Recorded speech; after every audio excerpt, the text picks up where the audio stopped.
let's see, you're all educators, or education adjacent, right? So I get to open for Oscar Munoz, the former, or the chair emeritus CEO of United Airlines. So it's kind of like, I was trying to think of an example. Does anybody know who Van Halen was? Yeah. Right. So it's like when Van Halen opened for the Rolling Stones when they first started. They, or more recent or relevant, it's like Kendrick opening for Drake.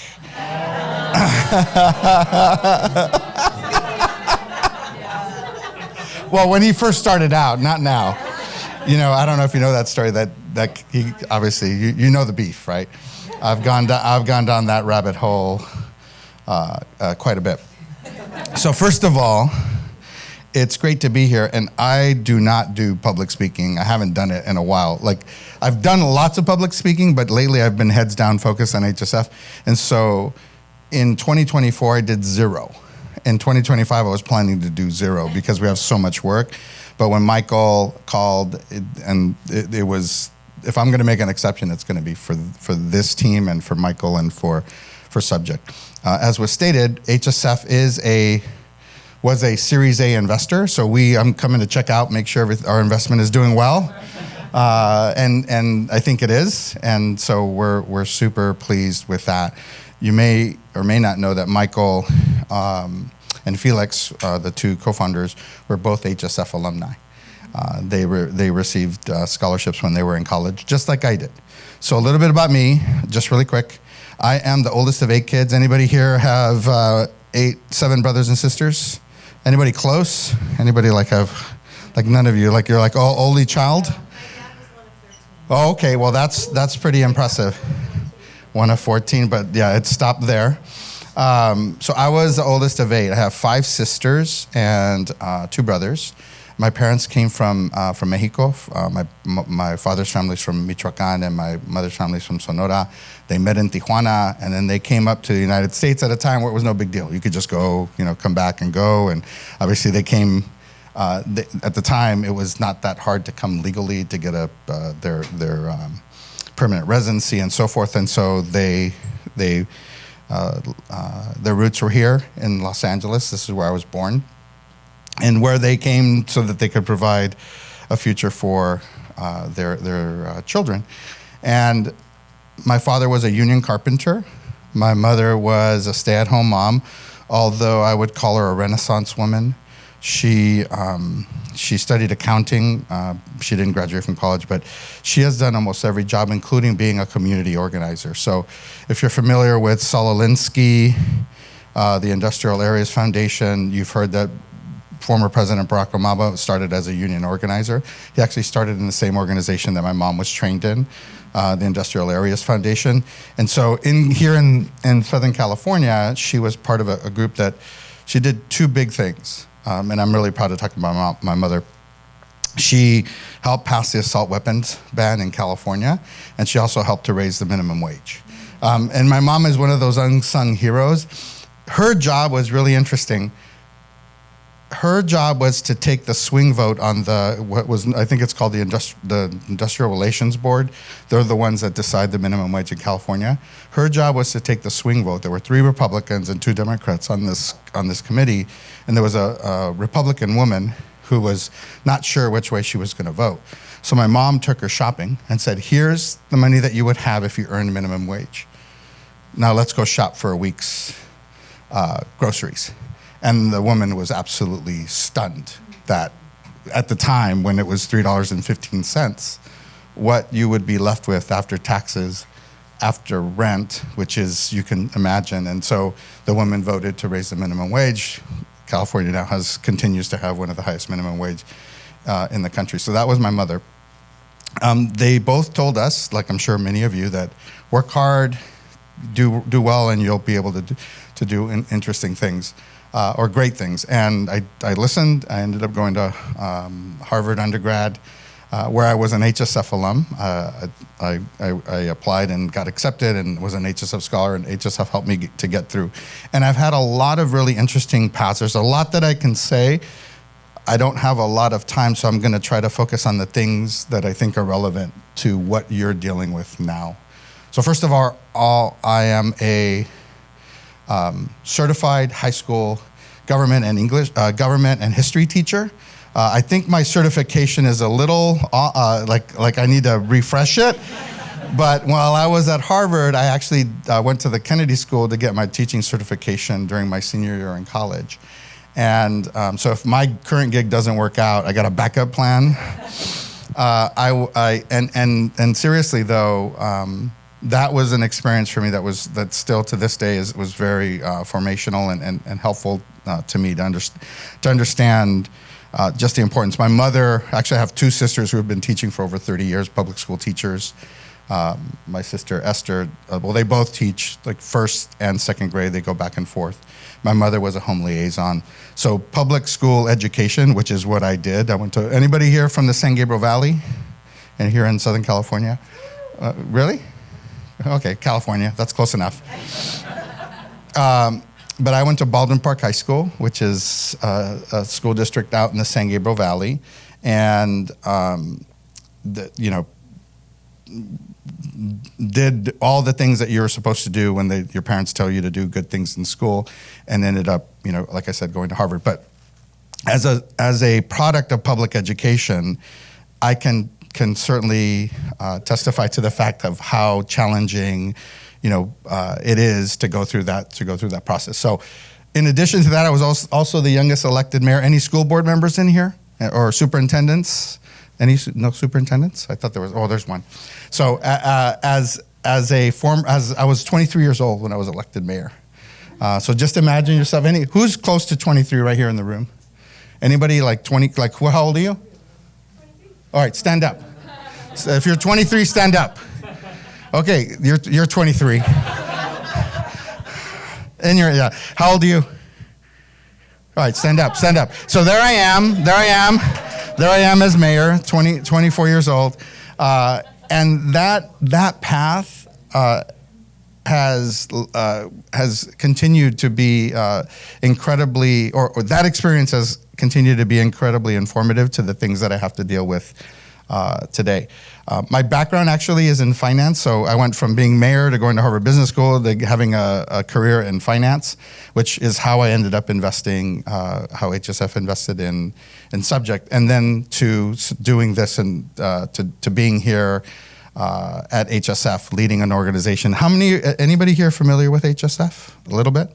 So let me just tell you a couple of things about HSF. So HSF has been around since 1975. We're celebrating our 50th anniversary this year.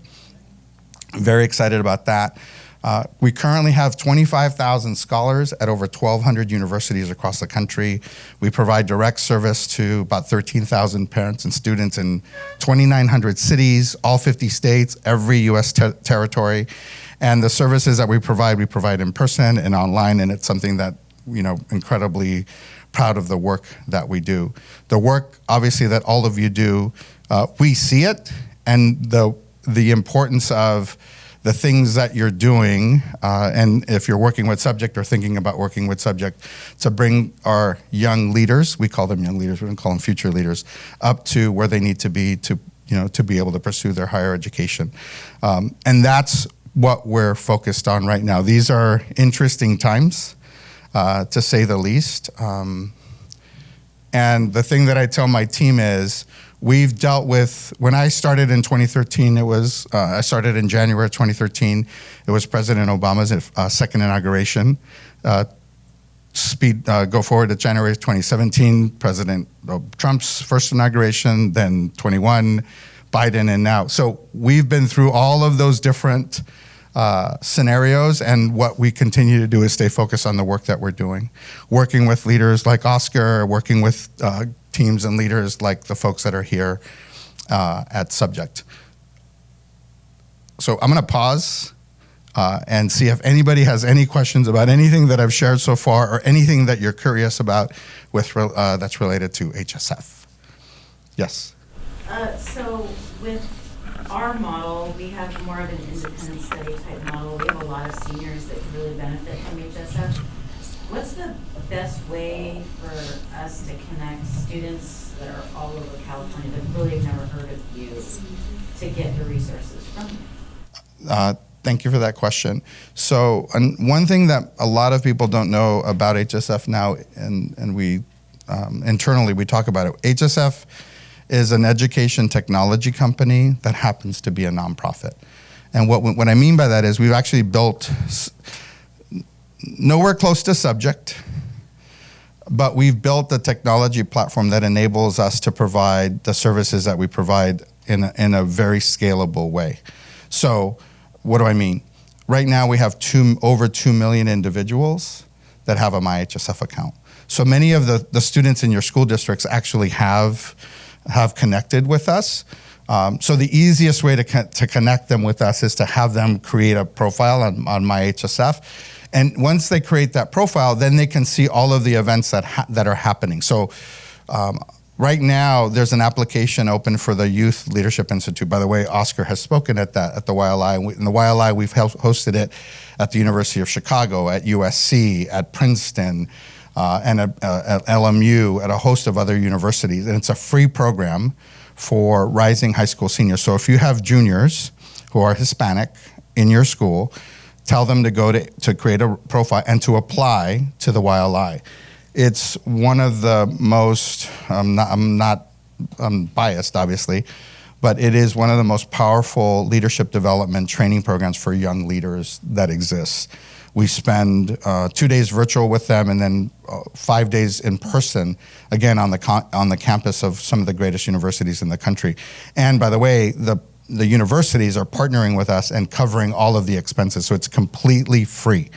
They don't pay anything. We fly them out, we house them, we feed them, we have sessions for them. You can go and check out the videos on hsf.net and see the videos of the YLI. If you work with low-income students who are Black, white, Hispanic, Native American, Asian American, we have a program called the Young Leader Summit. So that's a program that's open to all students, but in particular low-income students. It's the same model, the same concept. We've hosted that program at USC, at University of Chicago. This year we're hosting it at Princeton. That application will be opening up soon. We are the administrators of that program, but it has its own website. It's called the Youth Leadership Consortium. So if you look up Youth Leadership Consortium or Young Leader Summit, I guarantee you will find that program. And I would encourage you to encourage your students to apply. I will say that both of those programs are highly selective in the sense that we probably have over 5,000 applicants that apply for each one of those programs, and we're only able to select about 400 for each program. So it's tough, but the one thing that I can tell you is, I know a lot of you are familiar with these kinds of programs. They usually cost about $3,000 to $5,000. And so that cost is still a cost that we have to bear, but because we're doing it for free, we're able to have them participate and be engaged in the work that we do. So the YLI and the YLS. We also have, once they create a profile, and if you have parents, we have programs that are virtual. So we just we completed the College 101 session for Pacific time zone and for the Central time zone. We're about to do one for the Eastern time zone. You can join them regardless of where you are in the country, but typically we have over 1,000 students and parents that join those sessions. And it's information that we say helps parents and students prepare, plan, and pay for college.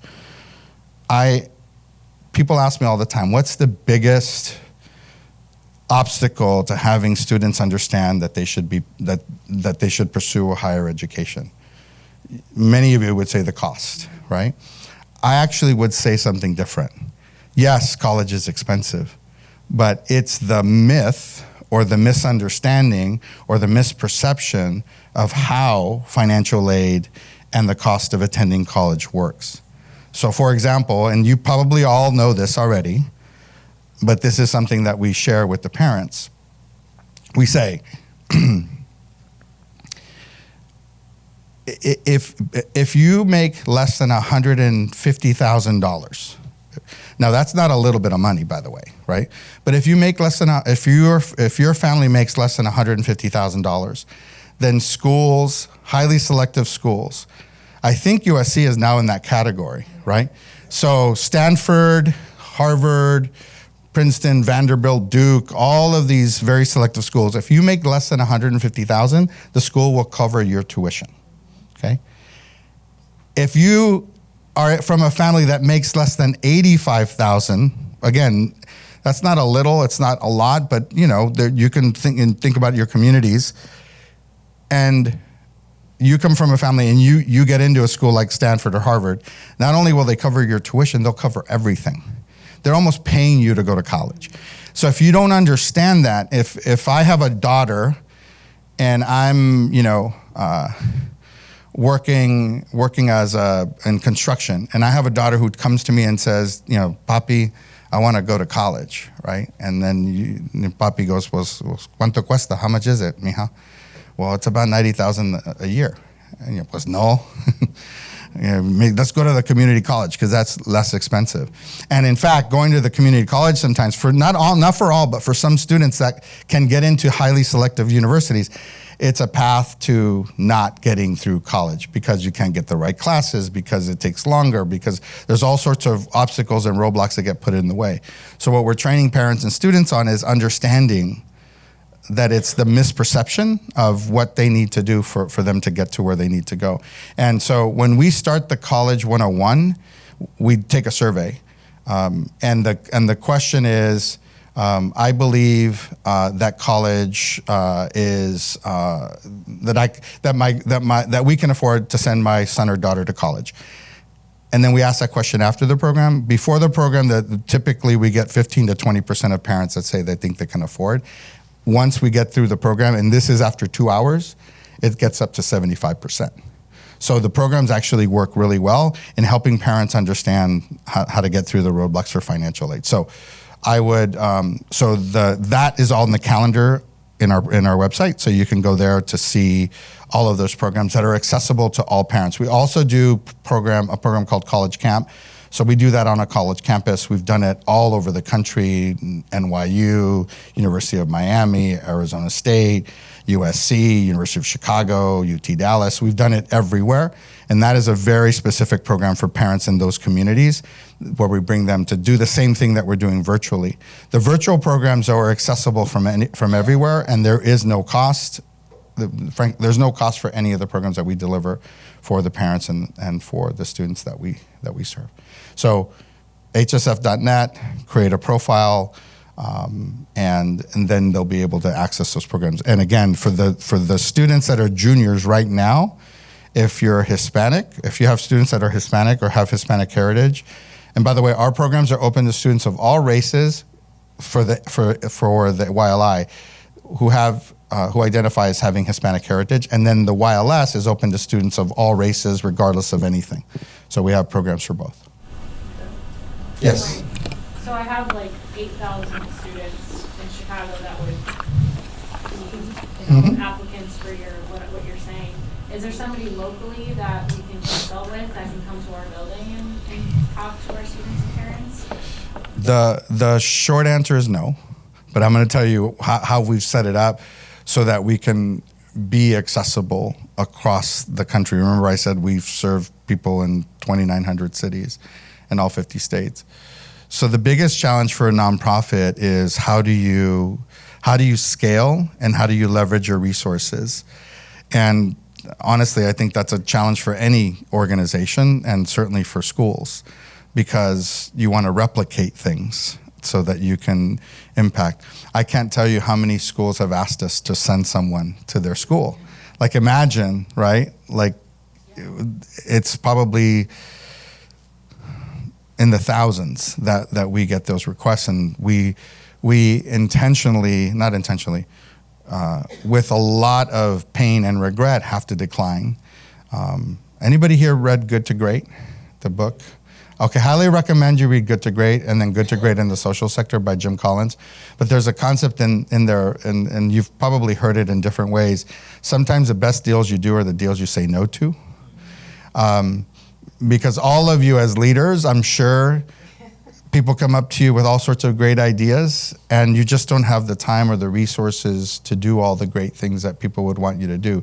So the most important thing for HSF is to make sure that we're staying focused on what we can do and how we can serve those students at your school. So the 800 students, the 8,000 students, okay, should be looking for those resources wherever they can. And we've made that's why we have over 2 million individuals that have a MyHSF account, so they can then look for the things that are relevant to them on our website. We have a YouTube channel with videos from scholars giving some amazing insights and advice, and where they can find young leaders that are just like them in the roles that they're in. We also, we have over 100,000 applicants for the HSF Scholar Program. It is the largest scholarship program out there, scholar program. But we're only able to select 10,000 a year. So even if all 88,000 of your scholars applied, chances are a fraction of them are going to get selected. So what are we doing to serve those other students? We've now created something through a grant from the Lilly Endowment called the Hispanic Career Pathways Initiative, where that is the place that's going to allow us to not only provide services to our scholars, but those that are not selected as scholars. The question I get often is, well, that's great that you're able to select 10,000, but what happens to the other 90? What are you doing for them? And so we've tried to create content or information, again, not like subject, very different, because we're not providing certifications that they're doing anything. This is a whole different ballgame. But many times it's just the direction that they need, and so that is what we're trying to do. The last thing that we haven't announced that I think is relevant to today, I'm making sure I check my time, but I'm going to ask you a question. What percentage of American adults have a 4-year college degree? Without looking at Google or asking ChatGPT. Anybody know? 40? 30? 40? Anybody think it's higher than 50? Yeah, you're all educators, you know better. It's about 30%. Again, depending on how you, but just think about it, right? 30% of American adults have a 4-year college degree. That's great. At the turn of the 19th century, it was like 4%. Okay, so we've made a lot of progress. But when you start to think about, right, challenges that we're facing as a nation, as a country, then it becomes clear what part of those challenges are when it's that way. And not to say that you have to go to college to be a leader, or you have to go to college to have a career. That's not the case. But all of you know, you wouldn't be here if you didn't know, that if you don't, you're going to just be facing a lot more challenges. And so the other thing that we've now begun to think about, and by the way, for Hispanics, it's less than 20%. Less than 20% of Hispanics adults have a career. So what we began to do is a little shift, which is we're going to help those students that want to go to college that are in college. But what about their parents? What about their tios and tias? What about their brothers and sisters who don't think college is the right way for them, don't think college is for them? What can we do for them? So we're now actually creating an initiative to think about how we can leverage technology to help, let's say, the brother of a young lady who's going to USC who wants to become a plumber. How can we help them understand what the path is to actually successfully complete that if they don't want to do it, without us having to hold their hand all the way through the process? That's a very difficult thing to try to solve, but we're trying to do that. And the blessing is that we have the resources to be able to do that. I'll end by saying, when I say we have the resources, in 2020, we received a $50 million unrestricted gift from Mackenzie Scott. I don't know if you've heard, she was giving away a lot of money. We received the biggest gift, and we've been using that and leveraging it and investing it wisely so that we today have more than when we started. But we're investing what we're making back into the things that we're doing for the kinds of things that we're talking about. And so I don't want to take Oscar's time because he's going to not be happy with me. But I would say, one, yeah, you're in for a treat. And I'm going to buy his book and read his book. I don't have a book, so. But what I was what I was going to end with is that the idea that, well, what I was going to end was connect with me on LinkedIn. Okay, just connect with me on LinkedIn. If you have more questions, I'm happy to answer them there. But more than anything, I believe that you need to be connected with people in order to be able to move things forward. My email is fidel@hsf.net. If you send me a message on LinkedIn, the best way to communicate with me is via text, but I don't share my text unless you connect with me on my mobile. But I find that that's just the best way to do it. When I've gotten together with leaders and everybody's talking about what can we do and how can we do more of it, and every time I'm sitting around one of those big tables with like 20 or 30 people talking about how we can make a difference, I always say the same thing. My pitch is, listen, we might not all agree on what we do, but if I can get your mobile number, if I can get the mobile number of everybody sitting around this table, and I know what you're up to, that at some point I can actually communicate with you directly to make something happen. And that's why I have Oscar's mobile number, and that's how Oscar and I make things. He makes things happen for us, I should say. But communication and staying connected is the most important thing. So it's been a pleasure to be here with you. I'm going to stay here to listen to Oscar, and good luck to all of you and everything that you're doing. The work that you're doing is so critical for our country in any time, and certainly now. And so please continue to do the work that you're doing powerfully. And if HSF can be helpful, great.